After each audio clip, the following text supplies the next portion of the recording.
Hey everyone, this is Craig Williams with your Diz Daily Fix for Friday, January 13th, 2017. Here's what's happening today.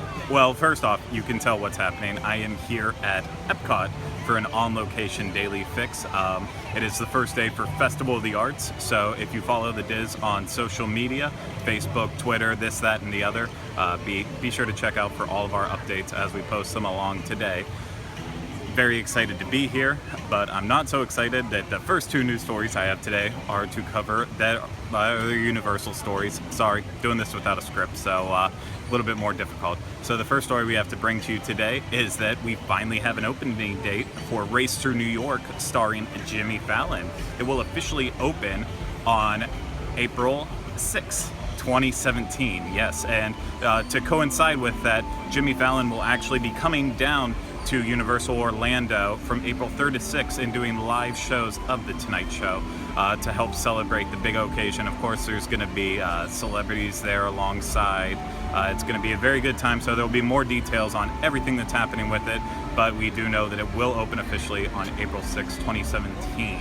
Also in Universal news, we now finally have all of the acts that will perform for this year's Mardi Gras event. So there'll be 12 performances between February 4th and March 25th.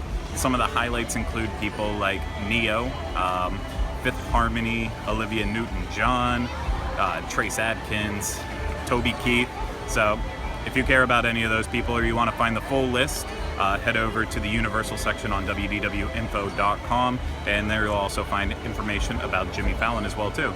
So let's at least mention one Disney news story here before I move on to everything else, and we will talk about the Star Wars Day at Sea. So with Disney Cruise Line, we now have confirmation that it will return in 2018 on select itineraries from January through April. So they'll take place only on 7-night Western and Eastern Caribbean cruises between January 6th and April 14th. And of course, that's just one actual day of Star Wars Day at Sea.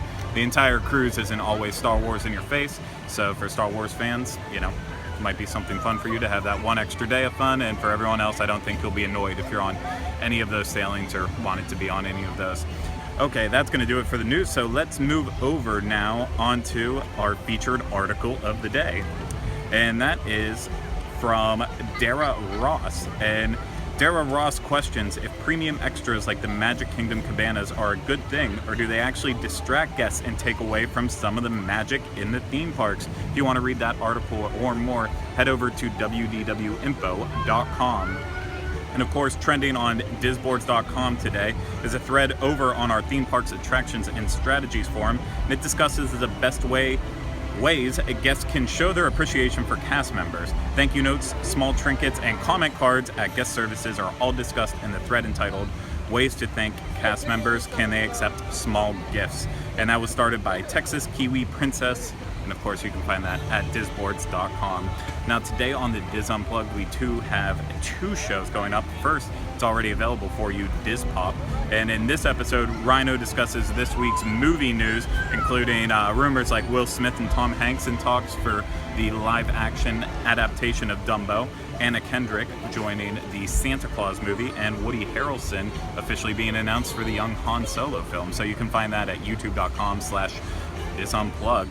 Also today on Diz Unplugged, we have the latest episode of Connecting with Walt, and in this episode, Michael and Craig share their recommendations for the best books for Disney history buffs looking for a good read. So you will find that on iTunes sometime later today when it updates. Okay, so let's close things off with the weather. This weekend in Anaheim, you'll be seeing sun and clouds with highs in the 60s and lows in the 40s. Here in Orlando this weekend, it'll be partly cloudy with highs in the upper 70s and lows in the upper 50s. Very nice. Of course, for links and more information on everything we talked about today, you can find that at the Daily Fix main page at wdwinfo.com/dailyfix.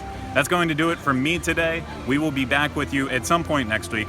I don't know if it's Monday. Isn't that a holiday? Yeah? So we might be back with you Monday. It might be Tuesday. Either way, we'll be back with you next week for the next installment of the Diz Daily Fix. Have a great day, everyone.